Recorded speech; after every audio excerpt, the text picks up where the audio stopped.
And welcome to Mad Goes Racing, and having a look at the latest update from AMS2, which is version 1.3.2.0. And the reason I looked quite confused there, because I'm looking at one that says a 1.3.1.1, and that's because I didn't cover that one. So I'm going to quickly go through that, and then we'll go through the changes for the very latest one. So this is the 1.3.1.1 changelog.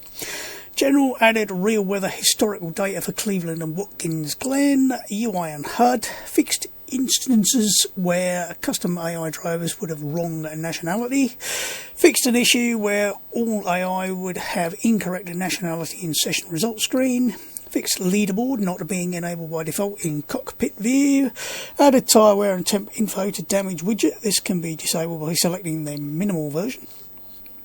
Equalised opacity across all tack and damage modes. Corrected engine layout UI info for Camaro GT4R and Copa Classic FL Fusca. Physics and AI. Formula USA adjusted tyre tread for both combines, adjusted default gear ratios and added extra final drive options. Increased aero drop off with yaw, switched off downshift auto blip. Adjusted pit stop rules and timing. Made AI vehicles uncollidable earlier on pit entry. Tracks, Cleveland enabled standing starts and moved rolling start position 300 metres back. Watkins Glen enabled standing starts and moved rolling start position 300 metres back. Added watchtowers. Added watchtowers even. Yes, it does say added twice. Start gantry warning light poles, worn maps, mapping for tyre walls, TEPCO barriers, garages, school towers, more buildings and gantry structures, tweaked start light gantry, added start light, reworked turn one curbs to minimise issues with AI, adjusted track limits to not allow running wide into escape roads. Although Mirillis 2 has now been updated to version 1.3.2.0, this update is largely focused on bug fixing and bringing further quality of life improvements to the game to wrap up the development for the 2021. Of course, now it's 2022, but I'm only a day late. More to come soon in 2022, but not this soon. Look forward to upcoming dev update for further info. I will mention the dev update in a minute. As previously announced, following the extensive physics and setup revisions from recent months, time trial boards and its setup database have been reset and are starting fresh as of this update, and we will look at that in a minute. Right, version 1.3.1.1 to 1.3.2.0 changelog. General added Fanatec CSLDD control sets. If you happen to have a CSLDD, can you comment below to say whether or not it's working as expected? Because I have a pre-production version of a certain very similar wheelbase, and it's not doing quite what I expect with it. So whether it's just that they haven't implemented it completely, or whether it's something not quite right with the CSLDD set, I would like to know. Fixed view changing to default attached camera instead of a last driving view after switching camera on session live timing boards. Fixed MP opponent type spinner, allowing wrap and causing class list display issues.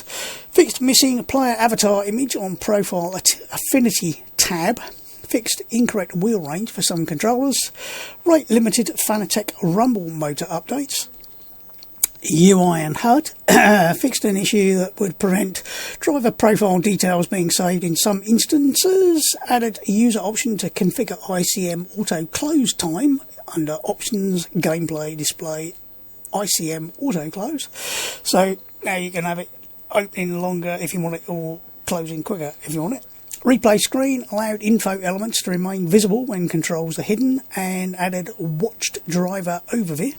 So now you've got a few more options on what's displayed in the replay, which, if I remember, I'll have a look at. Added favourite content info to profile screen. Added out lap status to session overview screen. Fixed main menu replays button not opening correct profile tab. Fixed incorrect environment info on advanced setup screen. Adjusted scaling of weight distribution values. Added option to unready in pre-race screen, which is damn useful. I'm assuming this is multiplayer only, because I can't think why you would want to unready from a single player game. But if you hit drive and you suddenly go, shit, I haven't got enough fuel in the car, you're screwed, because you can't unready go back and change your setup, so that's quite useful. Mind you, the amount of people who take forever and a day to get ready anyway, when all they need to do is press drive. Not that I'm complaining. Yes, I am. Fixed online opponent settings page, not showing all set classes. Fixed track map overlap on lobby details page. Physics. This one's quite important. Revised ideal temperature and range for all tyres. Generally slightly lower ideal temps and wider operating windows for road, vintage and harder semi-pro level slicks and semi-slicks. Higher and narrower on higher top level compounds. That means hopefully it should be a lot easier in the things like the Caterham Superlight to get some temperature in the tyres, and I was trying it out a little while ago just to see, and indeed they did seem to warm up quite nicely, and they seem to be less slippery when they were initially colder anyway, so hopefully that should make life better. Slightly reduced road and vintage tyre tread velocity sensitivity. I have no idea what that means, but it's been changed. Revised tyre carcass of Formula Classic All Gens Group C Formula Ultimate. Minor tyre tread adjustments to Group C cars, Formula Classic Gen 1 and 2, street and vintage tyres. Further driveline flex adjustments and added flex to remaining driveline models that still didn't feature it. Revised aero drop-off with yaw angle for all formulas, GTs and prototypes. Minor default setup adjustments to stock car 2019, stock car 2020/2021, Camaro GT4R, BMW 2002, Porsche GT1, Formula Ultimate, Super V8, Porsche RSR 1974, BMW M4, GTE, GT3, GT4 and Group A cars. Reset, setup, recommended. Or setup, reset, recommended. I'm reading backwards there. Porsche Cayman GT4, corrected weight distribution and adjusted default setup. When it says corrected weight distribution, I don't know whether it means they've corrected it or corrected it in the UI. I assume they do mean they've actually corrected it in the physics, as we're in the physics section. It's the trouble with reading and thinking at the same time. It doesn't always work. Setup, reset, recommended. Super V8 adjusted gear ratios, reduced FFB parking force, correcting the error that increased the parking forces in a previous build. Fixed incorrectly pre-warmed tyres for stock car 2019, Copa Montana, stock car 2020 and 2021. AI. Fixed AI issue that will result in pit entry exit overshoot slides. AI in process of retiring before making it to main racing line. Merge will now do so immediately instead of waiting some time and risking tangling with other AI cars. Adjusted AI behaviour if encountering understeer on pit entry. Slow down, that's what usually helps. Fixed AI sometimes getting stuck on track in reverse gear. That's nasty. Revised AI pit entrance speed tweakers. Tracks. Cleveland, more details to the airport buildings, few material fixes for other buildings, added collisions for planes, trackside vehicles and structures that are visible through all the sessions. The cement wall on the exit of T8 has got some rubber battle scars, adjusted brightness of night lighting, presumably they made it brighter, I believe. Watkins Glen, added crowds at turn 10, terrace, restaurant, few more outside buildings, more AIW tweaks, short layout. Rolling start P1 is now on the right hand side, added small grandstand before T1, slightly corrected Marshall Huts, rubber marks on the tyre wall at exit of T9, updated trackside cameras. Salvador added wall at the monument chicane to avoid AI cars getting stranded on the grass island. Distance from start line from which a track limit infraction would invalidate the following lap is now customised per track. Hooray. Daytona moved rolling start location to exit of bus stop chicane. Increased gap between grid rows. Monza, all layouts, revised rolling start location. Fixed graphical issue on the tunnel. Long Beach, a revised rolling start location and rolling start velocity, switched to P1 to left hand side. Azure 2021, add some missing flower boxes to run off at the chicane. Remove some out of place second 2D ivy and clean up the foliage clipping the walls at the hairpin. Interlagos Historic, adjusted AI path for better pit in behaviour, moved pit guy to minimise clipping into garage wall. Adjusted AI line to reduce corner cuts at Decidia do Lago, smoothed out at a normal dip in the outer loop junction. Interlagos, adjusted pit lane entrance path. Caribata, adjusted fast line at Atendra do Milho, Essa da Baixa. Adjusted corridors, move rolling start location 250 metre back before last corner. Campo Grande, a fixed garage depth causing IIs to hit wall on pit exit. Adjusted II fast line through S1, S2, improved pit entry path. Kyalami, fixed gap between grass and road. Fixed gravel traps resistance. Switch sand to gravel. Corrected 3D crowd lots. Speedland added rain blockers to indoor segment, so it's no longer raining indoors. Spa Francorchamps 2020 added rain blockers to garage building. Spielberg fixed gap in pit lane mesh, minor load fixes and optimization pass. Brasilia fixed garage depth causing AI to hit wall on pit exit. Added VR cams to Brasilia Spielberg Vintage. Yakapagua adjusted rolling start location and speed. I can never get my tongue around that particular one. Haref. Adjusted AI fast path. I'm assuming it's meant to say it says fat path. And fixed garage depth causing AI to hit wall on pit exit. Vehicles. Formula USA revised and fixed driver animation issues. All models. Swift i9C fixed cockpit windows issue. Reynard 98i, fixed steering rack default position, animation, fixed tyre glitch. Formula Classic G3M2, revised the driver animation, fixed driver head position.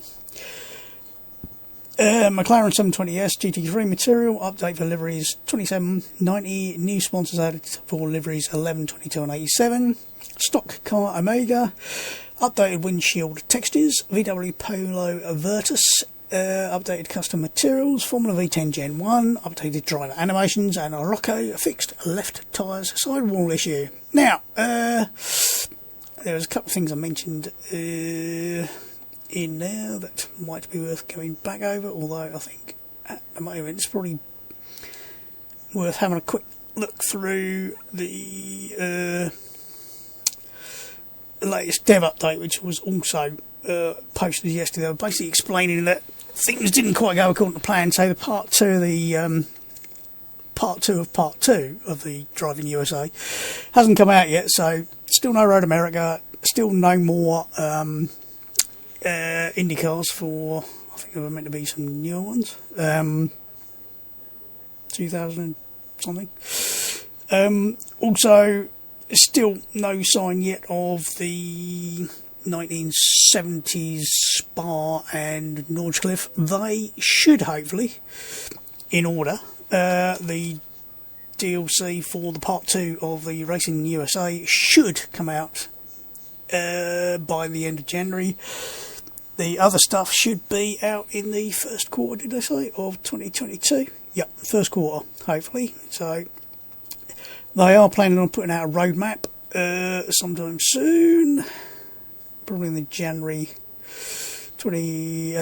dev update. They're also sorting out documentation for the latest force feedback and the multiplayer rating system. So lots of stuff in the oven.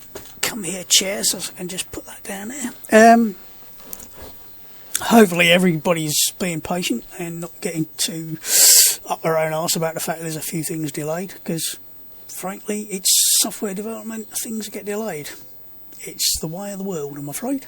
And I would rather they waited, got it right, got it out, and if they do find a problem, I'd rather they fix the problem rather than worrying about putting more stuff out first, because it's more important to fix a problem than it is potentially to put out more content, although the content is probably what gives some of the money to spend on everything. So it's a bit of a double-edged sword either way. So I thought what we'd do is we'll have a go, as they've cleared the time trial boards, we will have a go at time trial. And earlier on I set a lap around Silverstone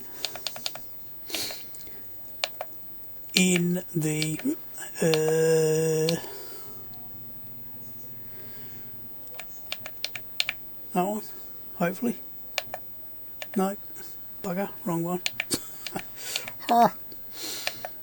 in the Superlight, and what I thought I'd do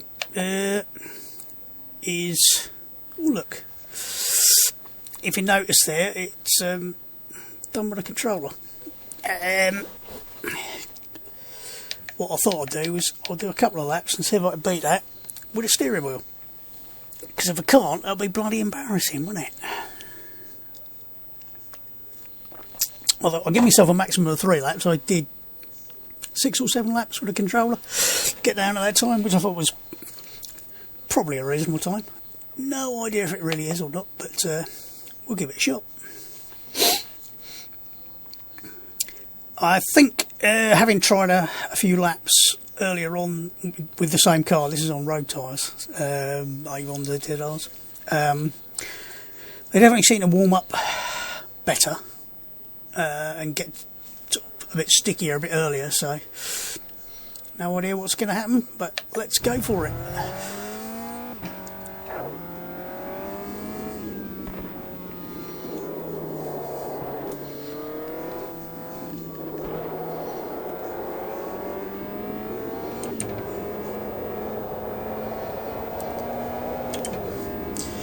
And I haven't practiced around here, not in this today, so it will be a laugh. Bit of understeer. Whoop. Felt like I was possibly going to snap then.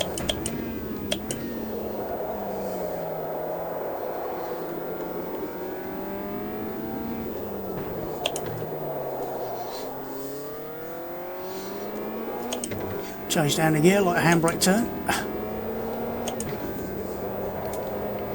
Try not to take too much curb there. Oops.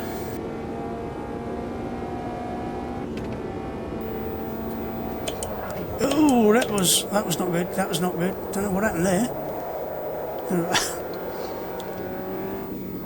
Interesting stutter.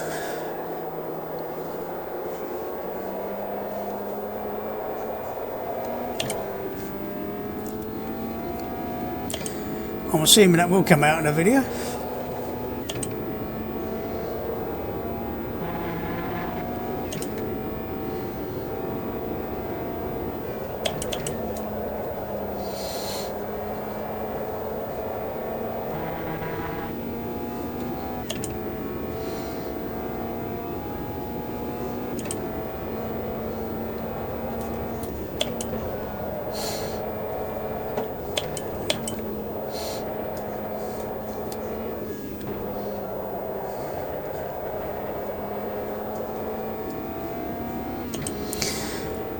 I don't know if that stutter will have made the timing go funny or not.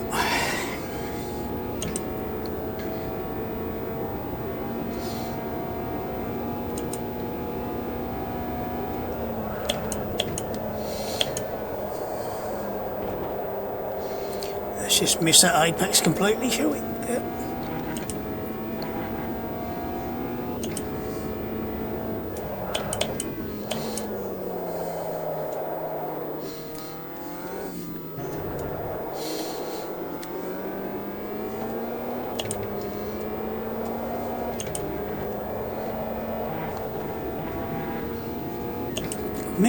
I've missed it.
Not the best exit possible, but there you go.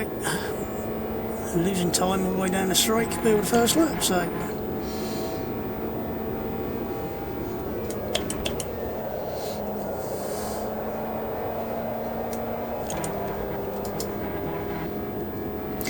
bit better.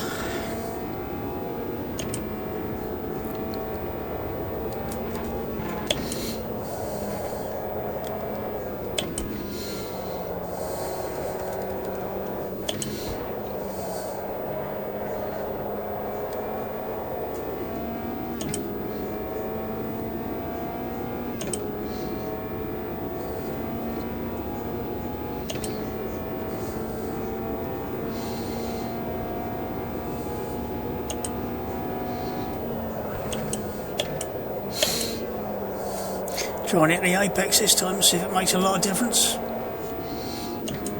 A little bit, not a huge amount. A couple of tenths maybe.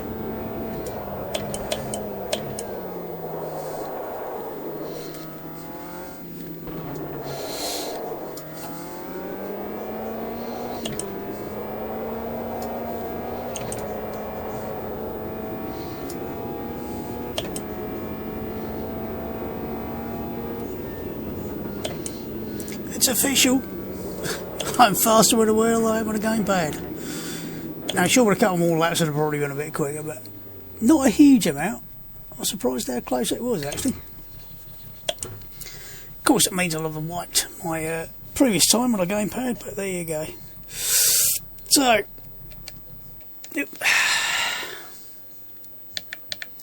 let's just have a look at the replay, and I think this is the bit they've changed. So now you can have all this stuff at the top showing, or you can, if you can remember which thing it is to do various stuff, you can remove various bits of it or add the map in. So you can have just the map. So, if I can find the right button, so you can change the various bits and pieces, which is much better for presumably the what's in the spectator and what's in the replay are going to be exactly the same, so you can have exactly as much or as little as you want in there. And I forgot to do that again, didn't I? Map. It'd be nice if I had something that said whether or not they're showing up there, wouldn't it? No. Brain death has set in.